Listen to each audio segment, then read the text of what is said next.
sou a Grace do Biscoito Literário e sejam bem-vindos a mais um vídeo no canal. Antes de tudo, eu gostaria muito de convidar todos vocês a conhecer o projeto Recicla Leitores, que é um projeto que eu tô fazendo parte. Esse projeto envolve outros booktubers parceiros e é basicamente um projeto aí de campanha de doação de livros. Todas as informações estão aí na descrição do vídeo para quem quiser dar uma olhada, né, quem tiver interesse. Eu vou deixar também os links do canal no YouTube deles e também do site oficial e do Instagram. Então vamos lá dar uma olhada, né, conhecer aí os trabalhos dos outros booktubers que, mano, é bem legal, sério. Assim, né, eu tô muito feliz de estar fazendo parte do Recicla Leitores, sério, tipo, eu tô toda boba, mano. Mas enfim, né, vamos falar aqui de notícia boa pros semideuses. A Dona Intrínseca já divulgou a data de lançamento do último livro das provações de Apolo, que vai ser dia 10 de novembro. Então, assim, pode surtar, tá bom? Pode comemorar, pode fazer churrasco, soltar fogos. E dia 10 de novembro aqui no Brasil vai estar chegando a Torre de Nero. Então assim, né? O último livro das provações de Apolo, o último livro aí da saga do acampamento Meio Sangue, né? O tio Rick vai fazer uma pausa aí. Engraçado, né? Que quando lançou o Sangue do Olimpo, todo mundo também pensou que seria aí o fim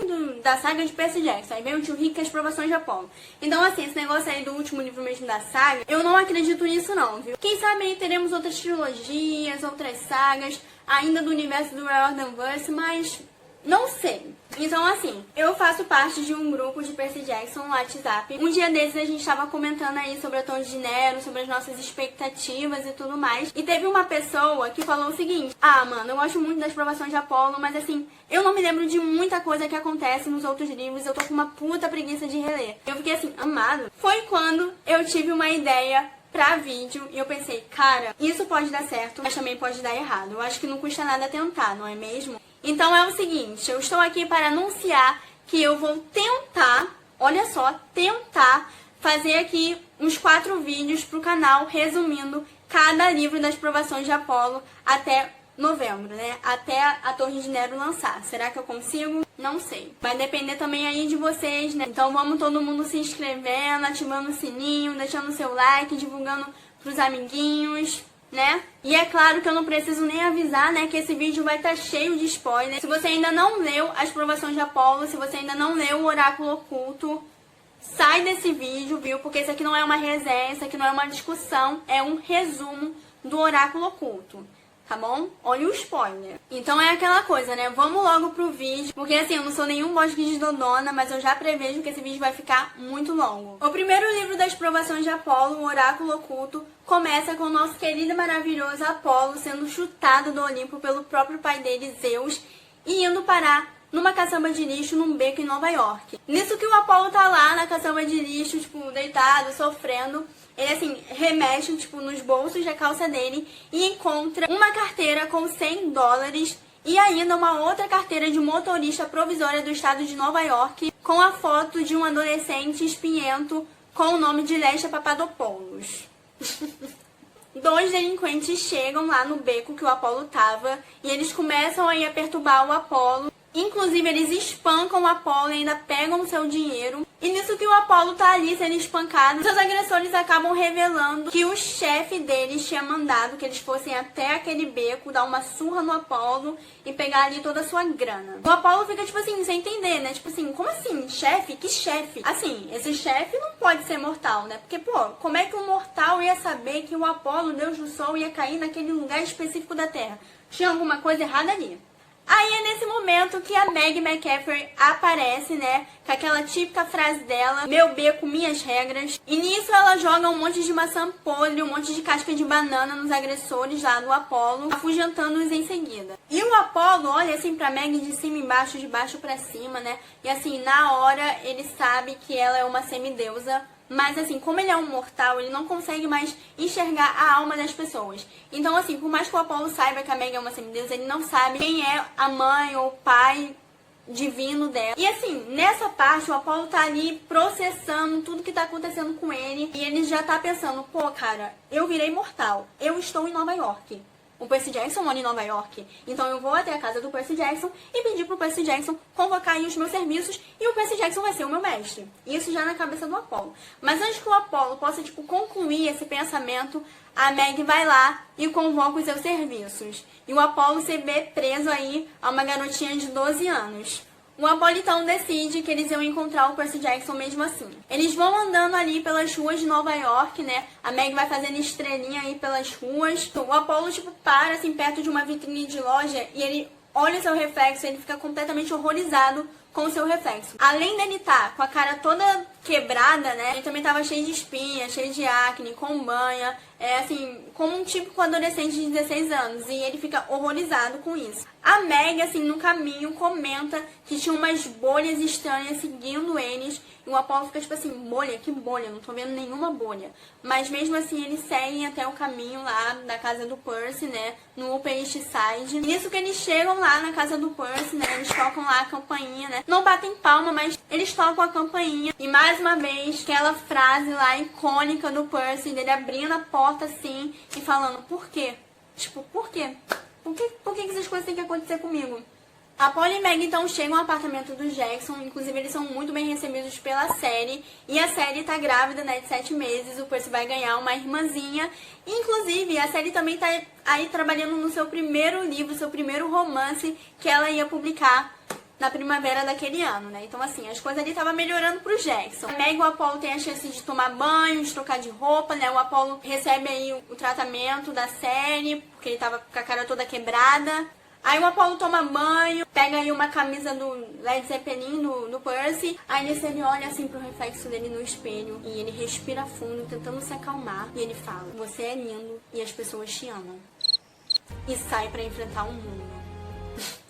A série prepara ali alguma coisinha pra eles comerem, né? Então, assim, todo mundo se reúne ali na sala e eles começam a conversar. E o Percy fala, cara, por onde você andou? Você tá meio que sumida, assim, por meses. E aí o Percy vai e fala que as comunicações aí dos semideuses estão meio que debilitadas, os semideuses não estão conseguindo se comunicar, a mensagem de Íris não tá dando certo, nem e-mail, nem mensagem, nem telefone. O acampamento Meio Sangue não sabe o que tá rolando no acampamento Júpiter e vice-versa. Então, assim, oráculo, que oráculo, entendeu? Porque as profecias também estão tudo bloqueadas, tinha alguma coisa errada ali. O Percy já deixa bem claro pro Apollo que ele não quer aí se envolver em toda aquela confusão, né? Porque ele queria passar na APES, que é a avaliação dos poderes incríveis dos semideuses, pra ele conseguir uma bolsa para estudar em Nova Roma. Mas assim, mesmo com essas questões mais mundanas, mais mortais do Percy, ele se mostra bem disposto em levar o Apollo e a Meg até o acampamento Meio Sangue. E aquela coisa, né? Eles ficam meio que preocupados, né? Porque como o Apollo agora é mortal,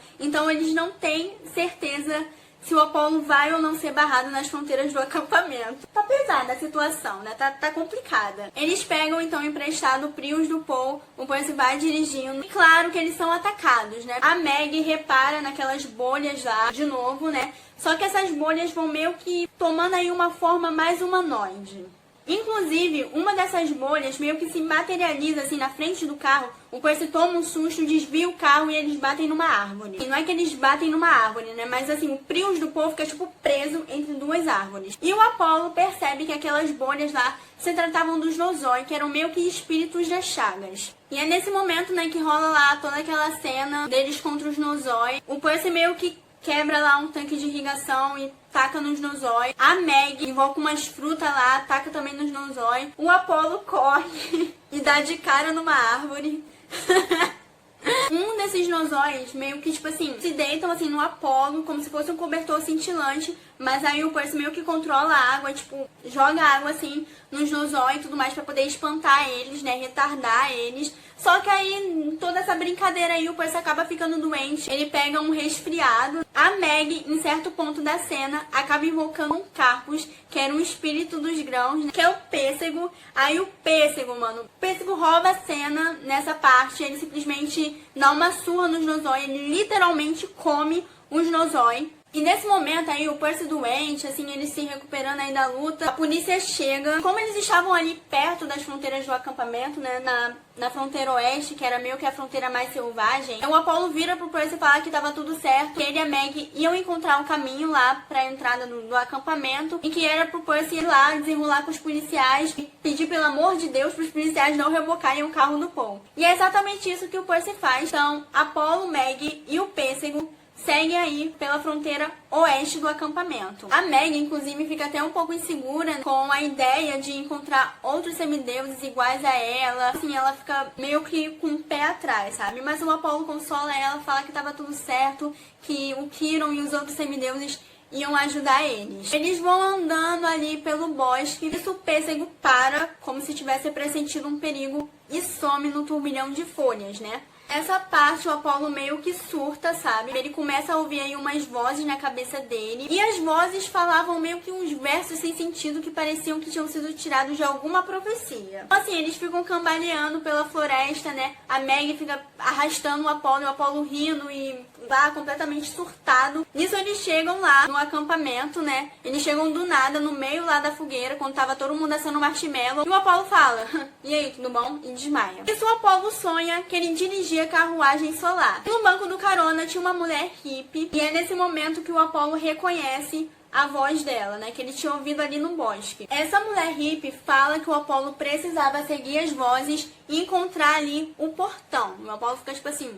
Mas aí ela some e aparece no lugar dela um outro sujeito vestindo um terno roxo. E ele fala quase a mesma coisa, né? Ele fala pro Apolo encontrar o portão e levar ele até o oráculo. E o Apolo fica tipo, quem é você? Aí o cara, tipo, ri assim e fala, meu próprio ancestral não me reconhece. Aí o Apolo acorda no Chalé 7 com Will Solas ali cuidando dos ferimentos dele. É revelado então nessa parte que os sinais vitais do Apolo eram completamente humanos e por isso que o Apolo não podia de jeito nenhum comer ambrosia, tampouco beber néctar. E assim, tem uma multidão no Chalé 7, sabe? Tipo, todo mundo do acampamento tá lá, assim, rodeando o Chalé 7, querendo saber mais se era ou não o Apolo, né? O que tinha acontecido, o que tava acontecendo. Nessa parte, a Kyla e o Austin chegam, que eram também 2 filhos de Apolo. Eles chegam, assim, eles ficam, tipo, olhando pro Apolo, fascinados e, tipo, cara, você é mesmo mortal? Sério? Aí nisso o Will pega e fala pro Austin e Kyla irem até lá fora, né, e dispersar toda a multidão de curiosos que estava lá fora no Chalé 7. Então, o Will ajuda, né, o Apolo a se levantar e o leva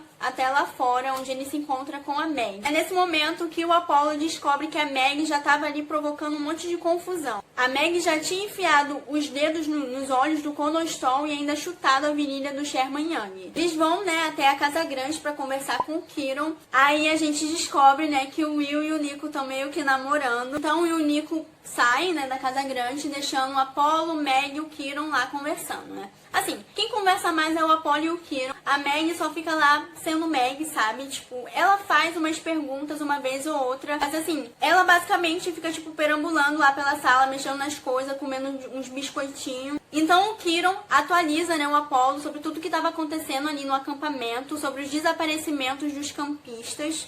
Ele também fala que o Senhor D sumiu do acampamento, né, que eles não tinham mais notícias do Dionísio desde a guerra contra Gaia. E o Apolo, claro, não sabe de nada. Ele só sabe que em agosto, né, quando ele estava meio que indisposto, sua antiga inimiga, Piton, foi meio que libertada aí do Tártaro e agora estava ali controlando o oráculo de Delfos de novo. Tem um momento que a Meg até pergunta, mas se o oráculo fica nos Estados Unidos agora, que importância tem uma cobra monstruosa tomar de volta a antiga caverna? Assim, uma pergunta super válida, né? E o Quirón responde, claro, ele fala o seguinte, os galhos e as folhas das profecias podem se esticar pelo mundo, e Rachel dele pode ser o nosso galho mais alto, mas se a raiz mais profunda for estrangulada, a árvore toda é afetada. Com Piton de volta à antiga toca, o espírito do oráculo foi completamente bloqueado. E aquela coisa, né? Não só o espírito do oráculo que foi bloqueado, né? As viagens, as comunicações dos semideuses, está tudo bloqueado. E o Quirón chega à conclusão, né? De que se o Apolo quiser mesmo voltar para o Olimpo, ele vai ter que recuperar o oráculo de Delfos primeiro.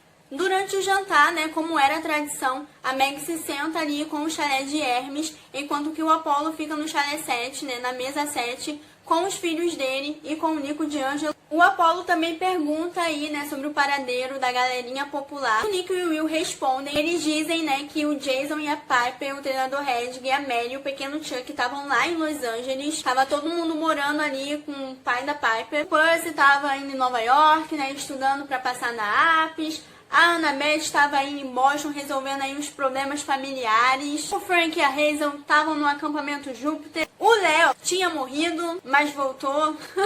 Inclusive, nessa parte, o Nico tira, assim, tipo, da jaqueta dele, do bolso da jaqueta dele, uma espécie de pergaminho. Daí ele abre, assim, esse pergaminho na mesa e aparece um holograma do mini Léo Valdez, falando que ele tinha morrido, mas que voltou, que teve que salvar a Calypso de Ogygia e que tava tudo bem, e ele ia chegar em breve, enfim, né? Nisso, o Kiron chama a atenção de todos os campistas ali presentes, né? Para os anúncios, para as informações aí da corrida de 3 pernas da morte que ia acontecer em breve. Não basta o Apollo ser mortal, cara. Ele ainda vai ter que fazer as atividades do acampamento.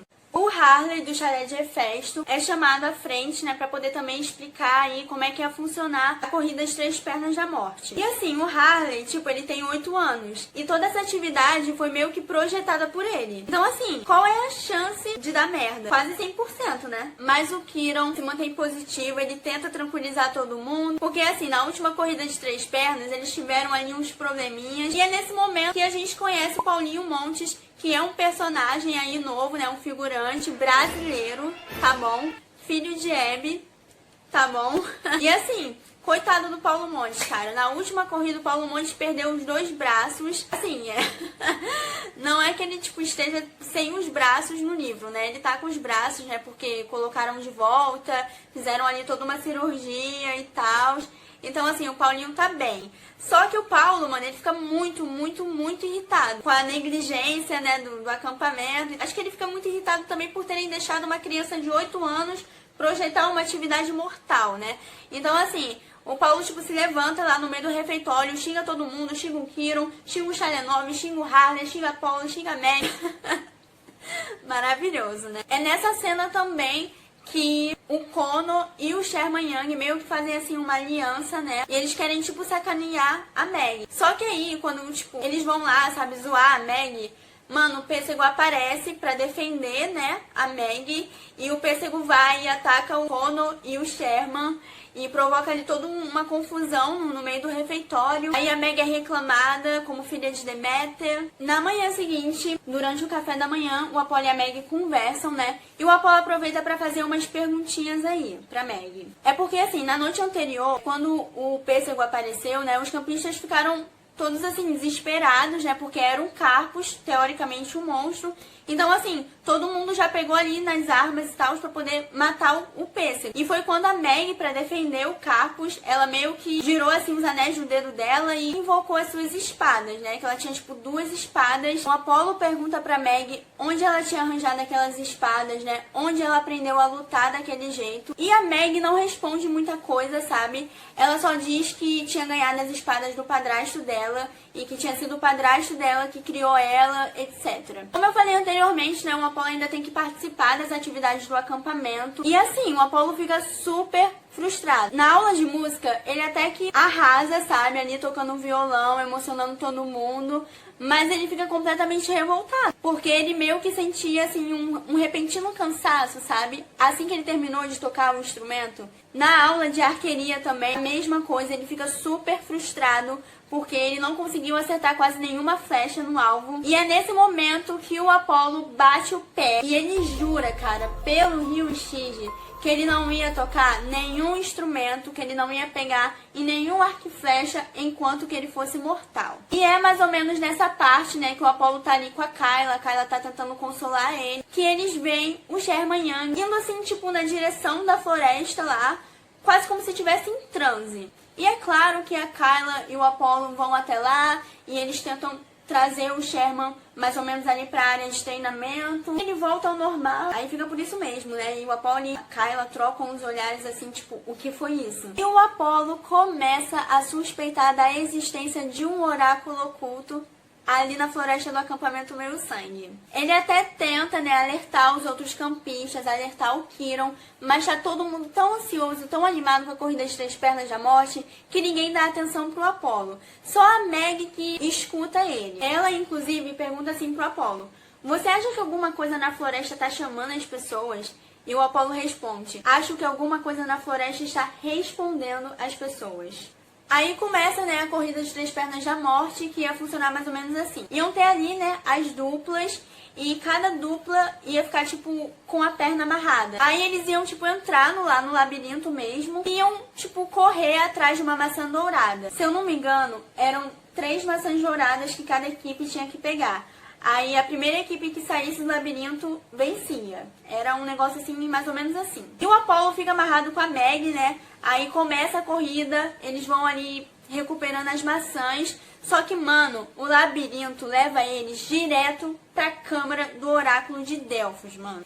E adivinha só quem é que tá lá? Isso mesmo, Dona Piton.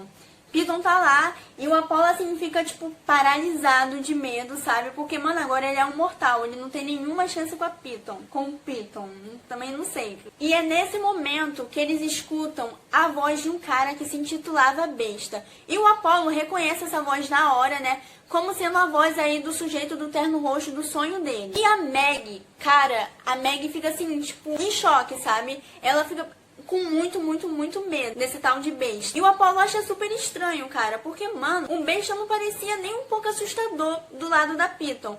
Mas mesmo assim a Meg fica, tipo, horrorizada. E a Piton e o Besta estão ali, né, conversando sobre tomar todos os oráculos, né, controlar ali todos os oráculos. E nisso que Piton e o Besta estão ali conversando, o Apollo, tipo, se lembra de uma informação super importante e ele fala, cara, o bosque de Todona. Só que, mano, ele fala muito alto. Aí é quando Piton meio que descobre ali a presença de Apollo e Meg. E por isso Apollo e Meg correm. Eles correm. Eles escorregam e vão parar numa caçamba de lixo. Aí o Apollo pergunta sobre a voz lá do cara lá em cima, né? Ele faz um monte de pergunta pra Meg. Mas, mano, a Meg só manda ele calar a boca. É exatamente isso que o Apollo faz, né? Afinal, ele é meio que o servo da Meg. O Apollo, então, decide que eles tinham que falar com o Quirrell sobre o que eles viram ali no labirinto. Então, eles conseguem, né, achar a saída e tal. Eles voltam pro acampamento Meu Sangue. E o Apollo descobre que os filhos dele, o Austin e a Kyla, tinham meio que desaparecido. Aí o Apollo entra em desespero, o Will tenta acalmar ele. Ele fala que ele também estava preocupado com o Austin e Kyla, mas que primeiro eles tinham que cuidar ali dos feridos, né? Inclusive, mano, um dos feridos era Paulo Monte, né? A perna do Paulo Monte foi completamente serrada. O Apollo vai lá ajudar o Will, né, com os ferimentos ali da galera. Aí o Apollo decide acampar fora do chalé, pro caso do Austin e Kyla voltarem. E a Meg fica ali com ele. Aí também a Rachel aparece de helicóptero e o Apollo não pode deixar de perceber o quanto que a Rachel tá diferente, sabe? Ela parecia mais velha, mais madura, tava até usando um vestido. Então o Apollo vai, vira pra Meg e fala pra Meg chamar o Quirrell e tal, que precisava ali reunir todo mundo pra eles conversarem. Então vai todo mundo pra caverna do oráculo, né? Junta a Rachel, Apollo, Meg e o Quirrell. E o Apollo abre o jogo, conta tudo ali sobre o que aconteceu no labirinto, sobre o que ele e a Meg tinham visto. Agora é a vez da Rachel de falar das novidades. E assim, mano, a Rachel tá muito espiã, sério, eu achei ela muito espiã. A Rachel pega o celular dela e mostra ali pra todo mundo uma foto que ela tinha tirado, né, de um prédio. Aí ela vai e explica. Esse aqui foi o prédio onde eu tinha combinado com os romanos e tudo mais, onde a gente se encontrou ali na época da guerra contra Gaia. Aí nisso, a Rachel vai e fala, mano, eu fiquei assim me perguntando, onde é que os romanos conseguiram uma propriedade tão cara, assim, tão rápido? A Rachel diz que ela tinha começado a investigar ali a origem daquele prédio. E ela tinha descoberto que aquele prédio pertencia a uma empresa de fachada. E essa empresa de fachada pertencia a outra empresa de fachada e blá, blá, blá, blá, blá. E a empresa mãe era uma coisa ali chamada Triunvirato S.A. Aí o Apollo e o Quirrell ficam tipo, como assim? Porque, mano, Triunvirato é um conceito muito romano, cara. Era basicamente aí uma espécie de governo de 3 líderes, sabe? Eles descobrem, cara, que essa tal de empresa Triunvirato S.A. meio que tinha financiado as guerras contra Cronos e contra Gaia. Ou seja, a princesa Andrômeda era da Triunvirato S.A. Os onagros lá do Octavian também eram da Triunvirato S.A. Então assim, né? E a Rachel também mostra aí outras fotos do celular dela. Inclusive, em uma dessas fotos tem ali, tipo, 3 homens, como se fossem ali, tipo, os líderes dessa empresa. E nisso eles estão ali conversando. Ela fala, né, que esses homens, eles eram, tipo, muito poderosos, tinham muito dinheiro e que faziam a empresa do pai dela parecer banquinha de esquina. Aí o Apollo abre o jogo, né, também. O Apollo vai e fala sobre os oráculos. Sim, os oráculos no plural. E a Rachel fica, tipo, como assim? O Apollo vai e fala aí de uns oráculos e tal. Aí ele fala um pouquinho da Sibila de Cumas. Aí também tem outra guria lá da Eritreia. Aí tem um da Caverna de Trofone. A Rachel fica tipo assim, Eu não acredito que você não me contou isso antes. Eu fiquei com pena da mexer nessa cena, sério, tipo. O Apolo também fala um pouquinho aí sobre o oráculo do Bosque de Dodona, né? E esse oráculo meio que não pertencia ao Apolo, pertencia a Reia. E assim, quando essas árvores não eram cuidadas, eram meio que negligenciadas, as vozes das árvores ficavam tudo doidas, sabe? Ficavam tudo confusas, tipo sem foco, sabe? Elas só ficavam lá sussurrando e falando coisas sem sentido, porque não tinha um sacerdote, não tinha ninguém ali para poder cuidar. E assim é descoberto, né, a primeira aprovação do Apolo. Então assim, ele teria que ir lá no Bosque de Dodona, dar um jeito ali nas vozes, né, consertar aquela palhaçada ali. Esse tal de besta e essa tal de triunvirato S.A. já tava ali de olho no Bosque de Dodona. No final, né, daquela mesma tarde, a Meg e o Apolo se preparam para a missão deles, né? E eles até ganham uns presentinhos aí. O Nico dá pra Meg, tipo, um pacotinho assim, com um quadradinho de ambrosia. O Apolo pega uma espada. A princípio, ele se lembra do juramento dele, Rio X, né, de não pegar em nenhum arco e flecha, por isso que ele pega uma espada. Mas aí o Will Wallace dá pra ele um quelele de combate e o Apolo aceita, apesar do juramento dele. A Meg ganha aí da minha irmã dela um pacotinho de sementes. E o Paulinho Montes também dá aí o seu presente, também dá aí a sua contribuição, que era um lencinho com a bandeira do Brasil pro Apolo amarrar no pescoço, né? E segundo o Paulo Montes, esse lenço aí meio que dava sorte. Então lá vai Apolo e Meg adentrando na floresta do acampamento meio sem. E eles vão andando, até que eles encontram a carcaça de uma formiga enorme que tava ali morta, né? E aquela formiga se tratava de um mímeco, que era basicamente uma formiga gigante, né? Mas claro que tem que ter um termo grego aí. Então eles vão andando, até que eles encontram Géiseres. E o Apolo decide que ele queria falar com os Géiseres, só que para poder invocar ali os deuses, né, os pálicos, o Apolo resolve então declamar uma poesia. Aí começa a palhaçada. Ah, Geiser, meu Geiser, vamos cuspir então você e eu. Nesta noite lúgubre, enquanto poderamos. De quem é essa floresta? Pois não sucumbimos a esta boa noite, mas vagamos sozinhos como nuvens. Procuramos saber por quem os sinos dobram. Então espero, fontes eternas, que tenha chegado a hora de falar de muitas coisas. Eu achei isso uma porcaria, né? Mas o Apolo diz aqui na narração dele que ele adorou o poema que ele falou lá, que ele declamou. Uma palhaçada isso aqui, né? Mas, mano, acaba chamando a atenção dos pálicos. Um dos pálicos aparece, que é o Pete. Aí o Pete começa a falar sobre relações públicas, marketing, um monte de coisa. Mas a Meg ali, né, já sem paciência, vira pro Pete e fala: legal, mas e aí? Você sabe aí de algum bosque com árvores que sussurram? E nesse momento as formigas aparecem, né? E as formigas, elas meio que foram atraídas pelo refletor lá que o Pete tinha. Então assim, as formigas atacam e rola toda uma luta lá. O Apolo, inclusive, taca o quelele na testa de uma das formigas. A Meg conjura suas espadas, luta lá com as espadas dela. E quando uma das formigas joga ácido na cara do Apolo, o Apolo, tipo, puxa a espada e usa a espada assim como se fosse, tipo, um taco de beisebol, sabe? Aí o veneno, tipo, bate na espada e volta pra formiga. Mas mesmo assim, o veneno, ele consegue, tipo, corroer toda a espada. E o Apolo só fica lá segurando o cabo da espada. Aí o Apolo decide, então, quebrar o seu juramento. Ele pega ali o seu ukelele no meio da confusão, né? O ukelele tava jogado no chão. Mas ele pega o ukelele e começa a tocar o ukelele, né? Começa ali a cantar e tocar a Sweet Caroline. E as formigas ficam todas doidas, né? Só que mesmo assim, mesmo com o Apolo ali distraindo as formigas, a Meg acaba sendo arrastada pelas formigas, sendo meio que sequestrada.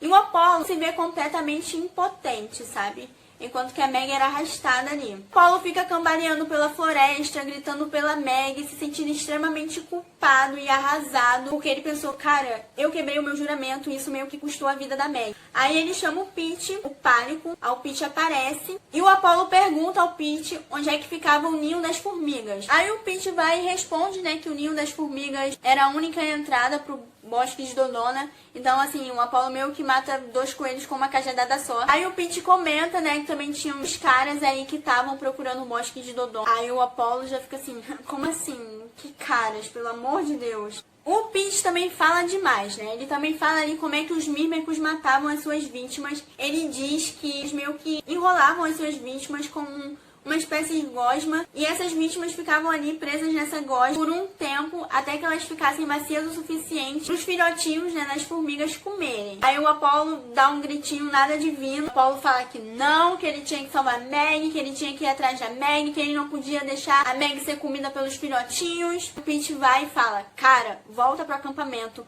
vai cuidar desses ferimentos e depois você vai atrás da Meg. Então assim, ele consegue, né, convencer o Apollo a fazer isso. E enquanto que o Apollo vai voltando pro acampamento, ele vai cambaleando pela floresta. E assim, ele tá tipo delirando, sabe? Aí é quando o Apollo cai de cara no chão e ele sente uma língua áspera lambendo o rosto dele. Aí ele tipo olha assim e ele vê, mano, um leão enorme na frente dele, lá olhando assim pra ele.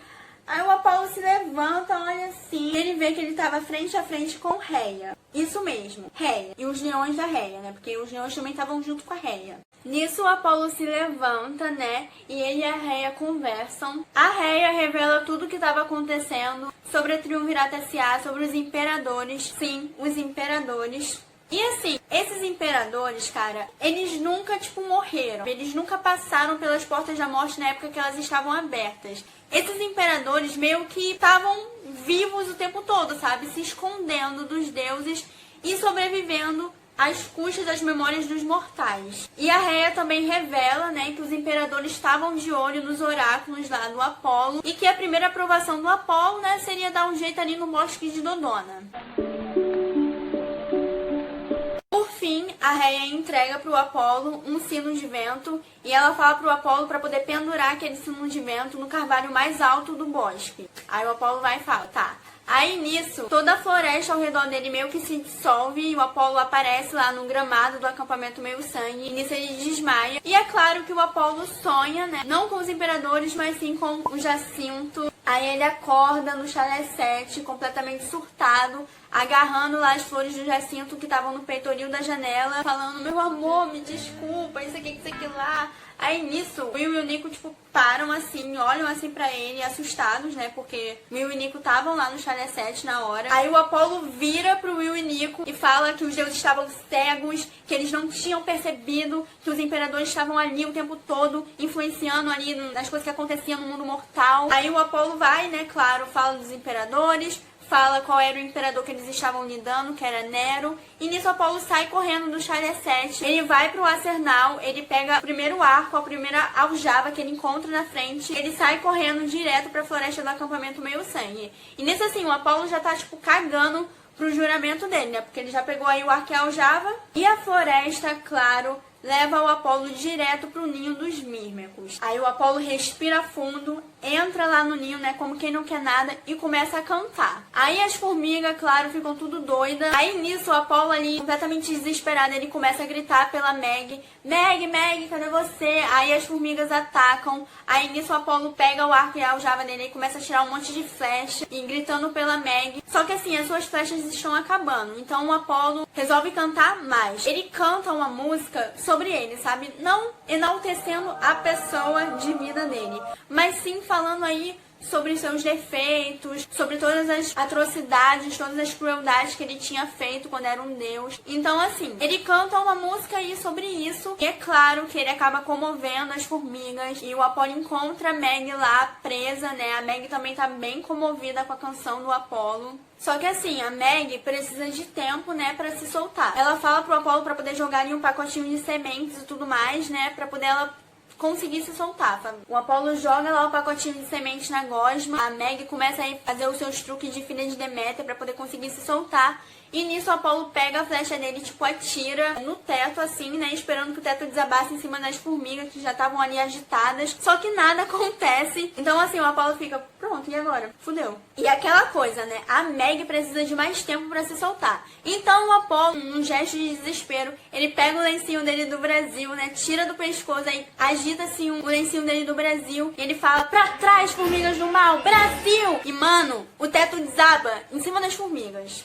Aí nisso, a Meg já tava ali livre, já tava solta, e eles correm, e eles escutam, assim, um grito, sabe? Tipo, vindo de um dos túneis, sabe? Era um grito, assim, meio, como é que eu posso dizer? Um grito de uma formiga, né? E eles descobrem que aquele grito era da Rainha das Formigas. Apolo e Meg chegam, né, a encontrar a Rainha das Formigas, mas o Apolo canta mais, né, ele faz aí uma pequena apresentação e a Rainha deixa eles passarem. E nisso que Apolo e Meg passam, eles encontram ali o portão, né, a entrada do Bosque de Dodona, e eles também encontram os semideuses desaparecidos, que agora não estavam mais desaparecidos, né, porque eles foram encontrados e assim... Todos os semideuses estão meio que, tipo, presos, sabe? Em espécies de estacas. E além dos semideuses, também tinha um outro pálico ali, né? Que era o amigo do Pete. E assim, tá todo mundo inconsciente. Nesse momento, o Pêssego também aparece. Aparecem também 2 soldados germânicos e ainda o Nero, né? Nero barra besta. E é nesse momento, cara, que a gente percebe a traição da Meg, né? Porque a Meg vira pro Apolo e fala... que o Nero era o seu padrasto. E o Apolo fica tipo assim, peraí, como é que é? E o Apolo, claro, fica boquiaberto, tipo, muito surpreso, né? E assim, ele percebe que tinha umas marcas, sabe, nas árvores. E ele pensa, pô, o Nero já tentou abrir aqui o portão do Bosque de Dodona antes, né? E por isso que as vozes do Bosque de Dodona ficaram tudo doidas, sabe? Começaram aí a pedir ajuda e a atrair os semideuses até o bosque lá, né? E o Apolo fala pra Meg quanto que o Nero era horrível, quanto que ele era mal, que ele era isso, que ele era aquilo. Mas a Meg, tipo, não dá ouvidos, sabe? Ela não tá nem aí, não escuta. Em certo ponto da cena, o Apolo fica tão furioso, mas tão furioso, que ele até tenta atacar o Nero. Mas aí ele tropeça e cai de cara no chão. Aí o Nero vira pra Meg e fala, Meg, você e Apolo vão abrir aí o portão. A Meg fala, tá. E ela manda o Apolo, né, ajudar ela a abrir o portão. E assim, o Apolo não tem escolha, cara, porque ele é meio que o servo da Meg. Tudo que a Meg fala, o Apolo tem que fazer, basicamente. Então, assim, eles encostam a mão, assim, no tronco lá da árvore. E nisso, o Apolo sussurra pra Meg e fala, Meg, pelo amor de Deus, Meg, Nero é horrível, o Nero é isso, Nero é aquilo. E a Meg fala, psh, psh. Você não quer enfurecer o besta. Enfim, eles conseguem abrir o portão, né? As vozes dizem, né, pra Meg que o Nero realmente queria queimar o bosque. Então, assim, em certo ponto, a Meg até confronta o Nero. Mas aí o Nero vai e fala, você não quer enfurecer o besta, quer? Você quer acordar o besta? Aí a Meg, tipo, murcha toda, sabe? E é quando o Apolo percebe o joguinho psicológico que tava rolando ali. Ele até compara, né, um pouco, assim, com a relação que ele tinha com o pai dele. Porque, assim, no começo, quando o Apolo ainda tava aprendendo, né, como é que funcionava ali o Monte Olimpo, na época que ele ainda tava aprendendo a ser um olimpiano, o Zeus, ele chegava pro Apolo e falava o seguinte, olha só, se tu fizer merda, tu vai ter que se entender aqui com o meu raio. Ó, não vai querer enfurecer o meu raio não, né? Tipo, dando a entender que o raio de Zeus meio que tinha vida própria, né? Que ele fazia ali as suas escolhas e que o Zeus não tinha nada a ver com aquilo. Então, assim, o Apolo, quando percebe isso, né? Quando percebe que o besta, na verdade, era tipo um alter ego do Nero, mano, ele fica tão enojado, mas tão enojado, com tanto ódio.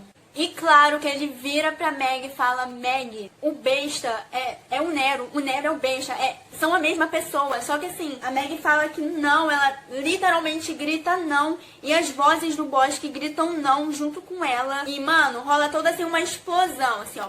Pá! Essa explosão derruba Nero, né, e os seus guardas. Aí o Apolo do nada começa a cantar IMCA. Do nada. Aí lá no meio da confusão ele joga o sino de vento pra Meg, que o agarra. E as vozes começam aí a ficar mais coerentes. As vozes começam aí a cuspir uns versos de profecia. E é nesse momento que o Apolo tem meio que um surto divino. Os poderes dele meio que voltam por 2 segundos, mais ou menos. O Apolo pega os soldados germânicos e gira assim, joga pro alto. Os soldados germânicos vão parar lá do outro lado do país. O Nero, cara, ele tira do bolso do paletó dele um isqueiro. Ele acende um isqueiro, mano, que tava ali com fogo grego, e joga no chão. E assim, o fogo vai se espalhando, quase chegando ali aos semideuses que estavam presos inconscientes nas estacas. E o Apolo entra em desespero. Aí o Nero vira assim pra ele, joga um beijinho e fala, agora só restam 11 olimpianos, tchau, e some. E assim, o Apolo deixa, né, o Nero ir, porque, mano, o Apolo tava mais preocupado em salvar os semideuses dele, né, em salvar os filhos dele que também estavam ali presos. Então assim, o Apolo sai correndo, desesperado, ele começa a arrastar os semideuses pra um canto mais seguro, e é nesse momento que rola também o sacrifício das dríades. As dríades que estavam ali em volta, elas meio que se jogam no fogo e tudo mais pra poder, tipo, apagar aquele fogaréu e salvar os semideuses, claro. O Apolo consegue soltar lá o Aush e ele abraça o Austin e fala, meu filho lindo, aí dando aquele reencontro emocionante. Isso, depois que a adrenalina passa, o Apollo olha pro lado, olha pro outro, cadê Meg?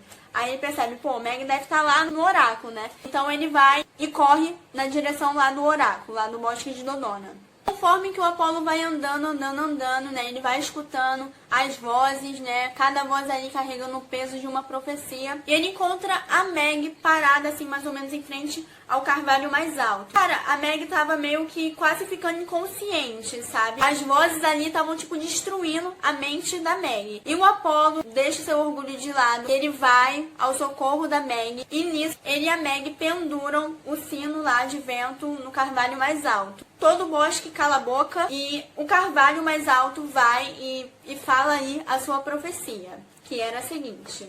Houve um Deus, Apolo era chamado, entrou em uma caverna azul acompanhado, ele e mais 2 montados no cuspidor de fogo alado, a morte e loucura forçado.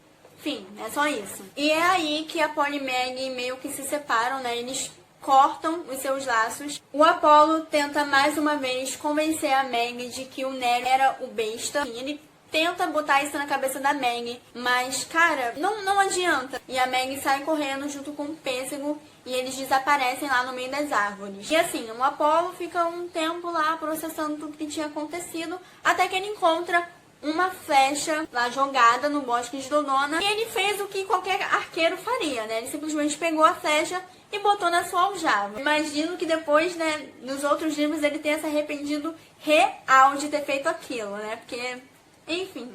Quando o Apolo volta, né, lá mais ou menos pra entrada do bosque de Dodona, ele encontra já todos os outros semideuses, tá todo mundo bem, já tá ali todo mundo solto. E o Pauli, que era o pálico lá, que era amigo do Pete, ele agradece o Apolo, né, dá 2 beijinhos assim na bochecha dele e some numa brisa úmida, deixando lá o Apolo com os 5 semideuses. E nisso o Apolo chega para os semideuses, atualiza ali os semideuses de tudo que estava acontecendo, sobre a Triunvirata S.A., sobre as provações dele, né? Sobre a ameaça que estava chegando ao acampamento. E eles ficam tipo, cara, mas como é que a gente vai chegar ao acampamento rápido? Aí o Apolo tem uma ideia. Eles vão, né, até ali o ninho das formigas e eles fazem uma pequena apresentação de rap pra Mama, que era a rainha das formigas, e nisso o Apolo pede para as formigas darem uma carona para eles. Então, as formigas dão uma carona pra eles e eles chegam até o acampamento. E o acampamento, cara, já tava ali sendo atacado. E, mano, tinha uma estátua lá, cara, tocando terror no acampamento. E essa estátua se tratava do Colosso de Nero, que era assim, era uma estátua do Nero, só que não era o Nero, sabe? Era meio que o Apolo. Que a estátua foi meio que construída ali com as feições do Apolo. Mas a galera antiga dizia que na verdade era Nero. Enfim, a estátua tava lá tocando terror no acampamento, né? A estátua do Apolo de 2 metros. O Apolo ali peladão, destruindo o acampamento e os campistas, todo mundo correndo de um lado pro outro, todo mundo pegando em arma. Aí o Apolo fala pra Mama e pras formigas pra poder deixar ali todo mundo na praia. Nisso que eles chegam na praia, o Will e o Nico vêm correndo, né? O Will e o Nico estavam lá de boas no lago, num passeio romântico de canoa, quando a estátua apareceu e virou a canoa deles e eles... Enfim, então eles subiram lá as dunas de areia ao encontro, né, no Apolo. E nisso o Will e o Nico estão completamente encharcados da cabeça aos pés. Aí o Nico chega pro Apolo e fala assim, e aí, cara, qual é o plano? Já chega assim, né, já chega assim no pique. E o plano era o seguinte... Uma parte dos semideuses ali iam se espalhar, enquanto que a outra parte ia junto com o Apolo, né? A outra parte que eu digo assim, os filhos do Apolo e o Nico de Ângelo, que tinha ali o seu atestado médico. Então o Apolo vai e fala pro Will e o Nico que eles precisavam de uma carruagem. E nisso o Nico, tipo, pisa na sombra do Apolo junto com o Will, né? E eles vão e confiscam a carruagem do Sherman Yang. Aí nisso eles aparecem assim do nada com a carruagem e o Nico vai falar assim, pronto, tá aí a sua carona. Aí o Apolo vai e sobe, né, os outros dos filhos dele, né. Os outros dos filhos dele eu digo Austin e Kyla, porque Will e Nico ficam, né, porque o Nico ali já tá como? Já tá querendo desmaiar, que ele tinha viajado nas sombras. Então Apolo, Austin e Kyla voam assim na carruagem, né, ali na direção da estátua. Aí o Apolo diz que ia conjurar uma doença numa flecha lá e atirar essa flecha no Colosso de Nero. Então assim, ele pega uma flecha da aljava dele e, mano, na hora que ele, tipo, bota a flecha no arco, a flecha treme, sabe? Começa a falar com ele. Tinha pegado ali a flecha de Dodona. E, mano, a flecha de Dodona falava. Só que ela não falava assim, tipo, pra todo mundo. Ela só falava na cabeça do Apolo. Aí a flecha começa a reclamar, dizendo que ela não tinha sido feita pra disparar, que ela era muito mais útil do que aquilo, não sei o que lá. Começa ali a reclamar. E o Apolo vai falar, meu Deus do céu, tá bom. E é nesse momento, né, que o Percy Jackson aparece, fazendo toda uma entrada triunfal. Mano, o Percy Jackson aparece, tipo, do nada. Nisso ele tá montado, né, na Senhora O'Leary, que é a sua cachorra. E ele e a Senhora O'Leary aparecem do nada lá em cima da cabeça do gigante. Do nada. E, mano, a Senhora O'Leary, tadinha, ela morre de medo de altura. Então, assim, ela ficou assustada, né, claro, e acabou mijando, mano, na cabeça do Colosso de Nero. Aí o Percy pulou das costas da cachorra, né? E, mano, ele escorregou no mijo. Ele escorregou no mijo.